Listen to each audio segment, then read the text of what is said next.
Be inspired, supported, and empowered. This is the Global Healthy Living Foundation podcast network. I'm so shocked by how little knowledge people have about migraine, even doctors, even therapists across the board. And I wish I had had a therapist who specialized in migraine 10 years ago. Welcome to Talking Head Pain, the podcast that confronts head pain head on. I'm your host, Sarah Shaw, Senior Manager of BIPOC Community Outreach at the Global Healthy Living Foundation. I have been living with chronic migraine for almost 10 years, and I'm very open about navigating life with my chronic disease journey as well as my experience living with anxiety. This podcast will be a window into other patients' lives as they navigate their own journeys living with chronic pain, migraine, and mental health. Today, I'm here with Kate Schwab, a somatic therapist who also lives with migraine attacks. Kate, I'd like to start off by asking you if you could use one word or adjective to describe your migraine attacks, what would it be? Whoa, that's such an interesting question.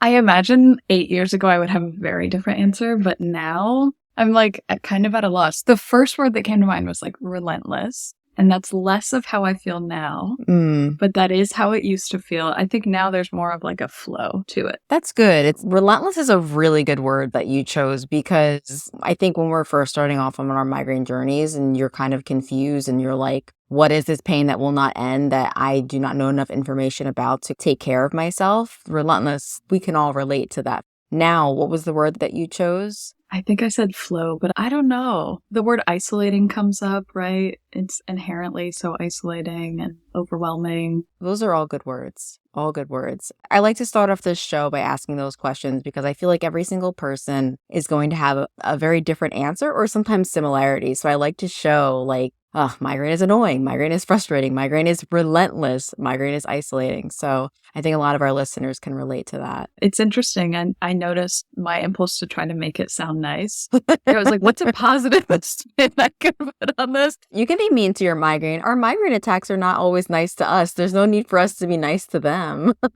Right. Speaking of migraine attacks, can you share with us what your worst migraine attack was like? Interesting. I would say my first worst one was the worst because I didn't know what was happening. I thought obviously it was an emergency, but it felt really confusing and scary. And I had been dealing with what I know now is rebound headaches for months that no one had told me about. I didn't know anything about it. There's no way for me to know. And then I remember one Sunday morning, I was home from college and staying with my family. And I woke up with unbearable pain and it just continued all day. And I had to go to the ER. And that was the first time I had to go to the ER for migraine pain. And so that definitely jumps out as this most overwhelming and confusing. I think we were all really scared because we didn't know what was happening. And the ER, as I'm sure many of us know, is not the best place to go in the midst of that. But it was also the thing we knew to do. Yeah, what are we supposed to do when we don't know what's going on with our bodies? We're scared, we're in pain, we want relief. So many people living with migraine attacks end up going into the ER because there's just not enough education or resources about what your first migraine attack feels like. Because I think every single person, I know for me, I have a very similar story where I didn't realize what I was experiencing was a migraine attack because there was no education out there for me about it. I always thought that migraine attack means that you can't move, for some people, they can't move. But for me, I was standing up, I was with my friends and the nausea just overtook me and I had a lot of pain and I didn't know the word for nausea. I was just my stomach hurts. And I didn't know back then that very common side effect of having a migraine attack. And again, very scary, very isolating. I'm sure if you think back that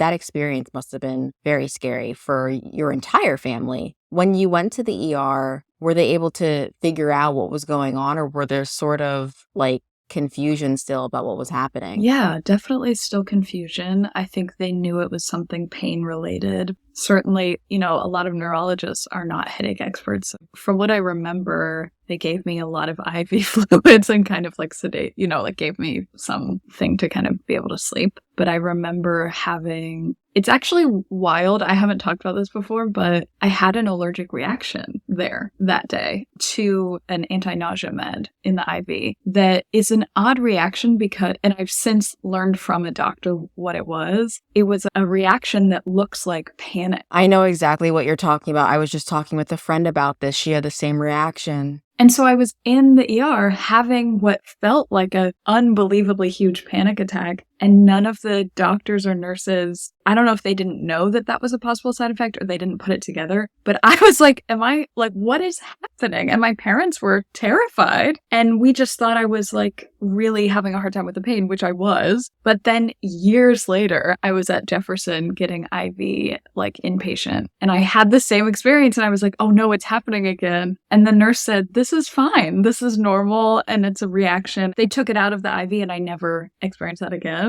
So it's just like another really isolating, scary part of really not knowing what was happening and them not really even knowing what was happening, Yeah, that must have been so scary. And as someone who lives with I live with anxiety and I've experienced panic attacks, you're in pain. Yep. And now you're having a panic attack and nobody knows what's going on. Oh, goodness. Exactly. I'm so glad that the next instance where you had that, the nurse was able to explain, it's all right. This is a very common reaction. We're going to give you something to help. Because I also went to Jefferson and they knew that I was somebody who had anxiety. And so they already gave me that medication to help calm me down because it's such a common reaction. But wow. And I think since I'm working in this field clinically, part of what I notice is how often if someone shows up with anxiety, and this is not news to anyone listening to this, I'm sure it's like, that's kind of seen as the reason why you're having any sort of reaction to the pain, not the fact that the pain is unbelievably overwhelming in and of itself. And I think that was like my first glimpse of that experience of like, this is a literal reaction to a medication, but I'm just kind of being placated or like told to be quiet about it. And it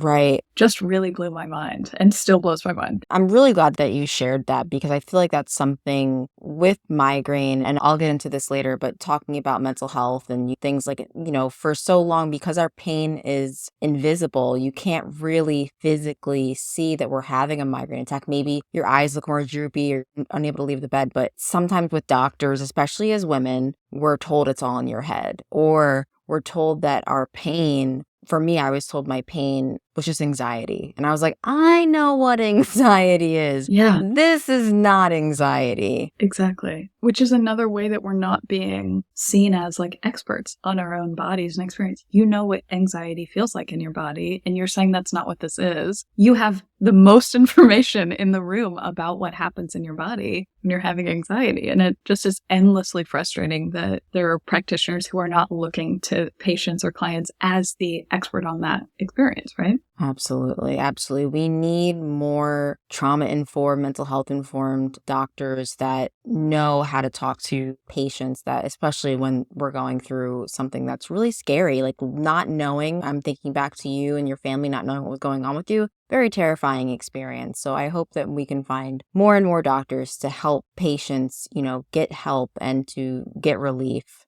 So I found you on Instagram and we've been following each other for a while. And I was really, really drawn to your Instagram handle, Your Migraine Therapist. And I immediately felt like a sense of belonging. I speak pretty openly about my experience living not only with chronic migraine, but anxiety as well. I like to share that with my followers because I am human. I'm someone who, for a while I was ashamed of living with anxiety. And since I'm going back to therapy, I've kind of reclaimed it. That's who I am. I'm a person who lives with chronic pain, and I also live with anxiety. And so I was really jazzed that there was a therapist out there that was inclusive and is talking about chronic pain in therapy. I would love to learn about what led you on this journey to create this specifically as your career path, and also what led you to start your Instagram account. It's so nice to hear that. I really appreciate how you're talking about your own experience. I think therapists in general are kind of, or in some cases are taught to be a blank slate. That's kind of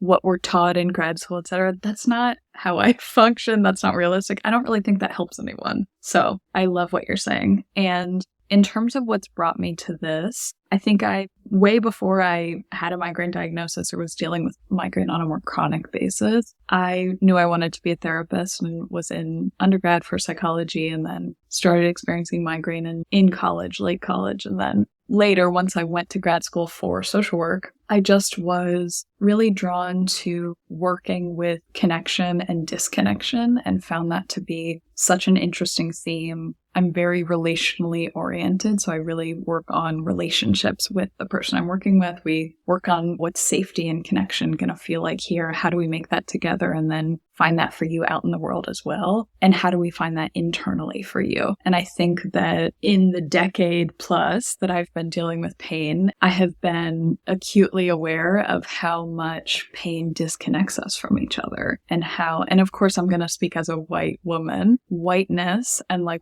white supremacy and the way that we're and capitalism and the way we're taught to be keeps us from each other in these huge ways and keeps us from being able to tolerate sitting with people in pain or just being with each other in pain, right? Like in whatever way. And that's not specific to migraine or physical pain. I think that shows up with trauma and relational trauma and intimate partner violence and all these other things. But I noticed that I work with a lot of queer people, and one of the last jobs I had was working at a place where we really focused on relationships and equity. And there's so much there about connection and disconnection and building safety. And I think at a certain point, I kind of felt like I've spent a decade learning everything I can about migraine, learning how to figure it out in my life and my relationships and my own body. And I feel like I have all this information and I just got this degree.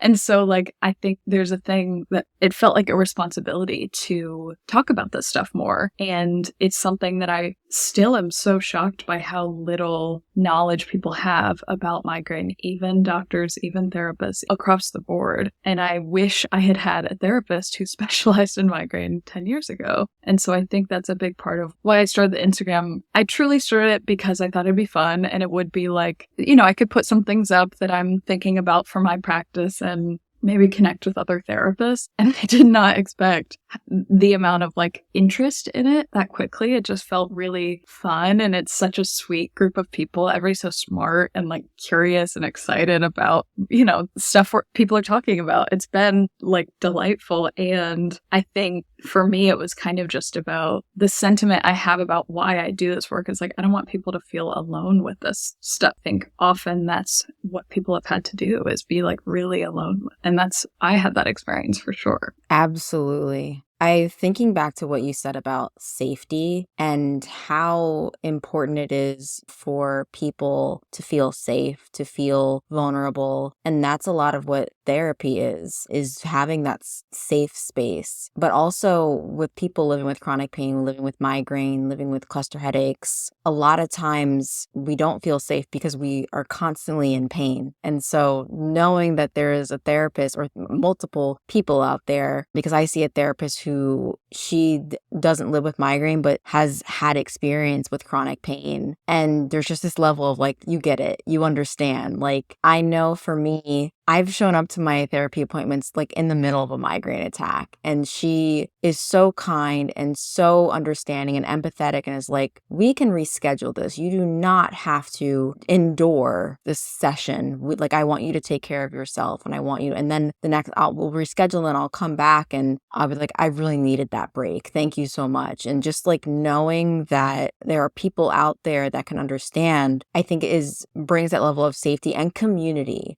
A lot of people living with migraine and chronic pain in general also live with comorbidities like mental health issues like myself.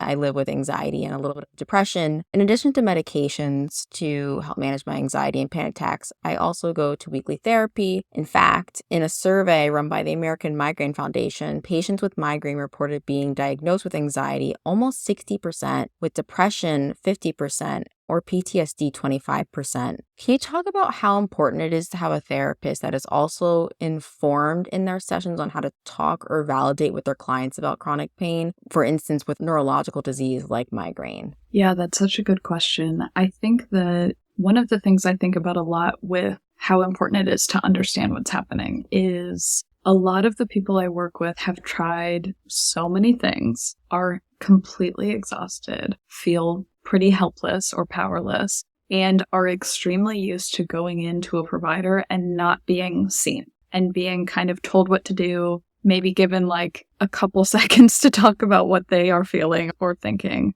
It's just like not a collaborative experience, and it's not an experience that's about the person in front of them. And so I think that a lot of how I try to work is by really slowing everything down and figuring out what do they need and what have they not been getting. And there's such a clear impact on the body and on the mind, but on the body in this very specific way. When I see someone come in and they have not been believed, or they've been dismissed, or they've been going through school where they haven't had any support or resources, your body gets so tight and exhausted. And you're in that kind of hypervigilant state, right? You have to take care of yourself all the time. You have to check everything all the time because no one else is doing it for you. And what we're taught over and over is that migraine is not something that people really are invested in supporting in a systemic way. And I don't mean that for everyone. I think there's fantastic people doing really lovely, really important work. But on a large scale, historically, it's not something that people really get support around. And so that has an effect physiologically, right? It becomes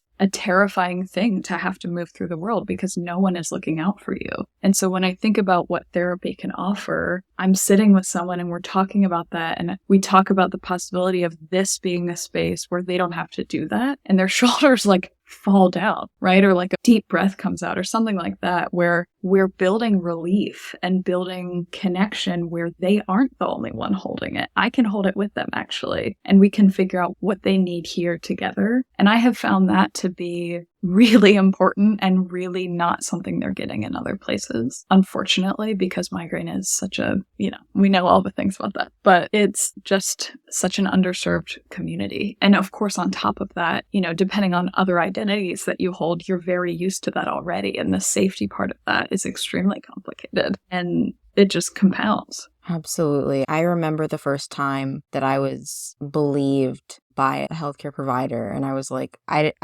ready to like have my long list of things. Like, no, and I understand you're in pain, and it's not okay that you're in pain, and we're gonna figure out a way to make you not be in this much pain anymore, and we're not gonna give up on you, because I had been told in the past you're a problem patient because all the treatments were not working for the kind of how much pain I had been in. And I remember you're talking about your shoulders relaxing. Like, I just remember the sense of calm that like came over me, and feeling like we talk about safe spaces, but like that safe space of like knowing, okay, someone's got my back, they believe me, and I can I'm not doing this fight with my pain alone anymore. Oh yeah, absolutely. And I do think that what we know clinically is that yes, theory is important. Yes, training is important. But the thing that is therapeutically going to make the biggest difference is if you feel safe and connected to the therapist. And so I think that's why I'm such a proponent of learning how to show up for clients better who deal with chronic pain and chronic migraine, because it is a literal safety thing, right? But I think when you take the time to learn about any identity, you're building safety and you're building connection. And that is one of the most important things you can do as a therapist.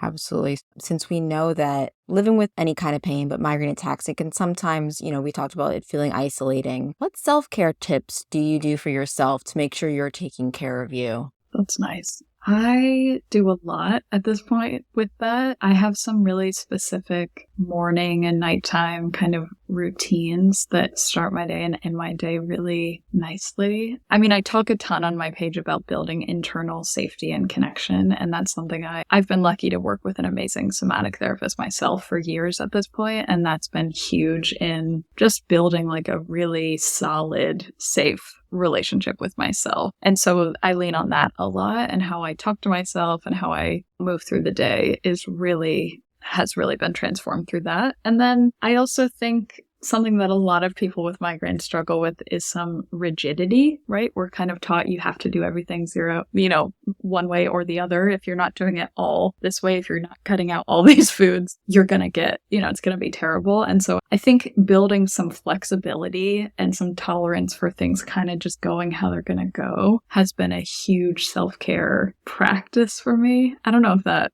make sense. But No, that absolutely makes sense. I feel like with migraine, it's unpredictable. And so we need to be a little loose and fluid with how every day is completely different. Some days I wake up without a migraine, some days I don't. And that's how, we have to learn how to take care of ourselves and be gentle with ourselves. And if we don't follow the quote unquote rules 100%, not to be hard on yourself about that it's okay. Absolutely. Yeah. And that again is like the just building safety. I think about that a lot as, I'm actually going to be able to figure this out and handle this no matter what happens today. I've done it before. I'll be able to keep doing it. That feels so crucial in the self-care as well. Absolutely. Well, I just want to thank you for coming on the show today. I've learned a lot and I can't wait for listeners to hear this episode. Thanks so much, Sarah.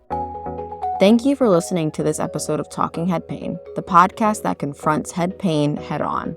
If you like this episode, please give it an honest 5-star rating, write a positive review, and spread the word by sharing with your friends and family. It'll help more people like you find us. I'm Sarah Shaw, and I will see you next time.